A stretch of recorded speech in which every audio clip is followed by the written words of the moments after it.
18 million so'mga olingan mana bu yerdagi boqamizni sotamiz deb video chiqarganimizda ko'pchilik tayyor bo'lmabdi. Yana 7 oy boqing, aka siz mol boqishni yig'ishtiring deb fikr bildirishibdi. Kecha buqamizni sotdik. Buqamiz 360 kg taroziga go'sht keldi. Ya'ni 360 kg go'sht qildi. Buqa 18 million so'mga olingan edi. Umumiy hisobda 8 oy boqildi. Oyiga 1 million so'mlik rasxodi bo'ldi. Buqani olingandagi holati va hozirgi holatini ko'rishingiz mumkin. Qanaqa o'zgarish bo'lganligini. Qancha foyda qolganligini o'zingizni viloyatingizdagi narx-navo bo'yicha hisoblab kommentariyada yozib ketsangiz, qolganlarga ham qiziq bo'ladi. Mol yana boqish kerak edi, hali tayyor bo'lmabdi deganlar uchun molimiz do'stlar o'zi yem yeyishdan sekin-asta to'xtayotgan edi.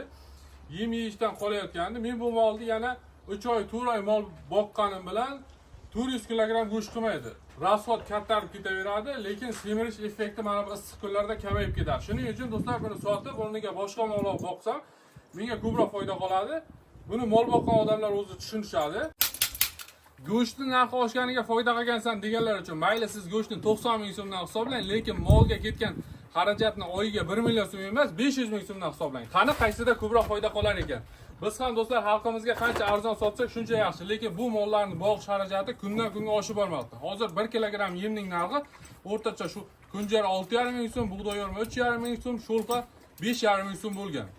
Mol bozordagi molning narx-navosini esa aytmasa ham bo'ladi.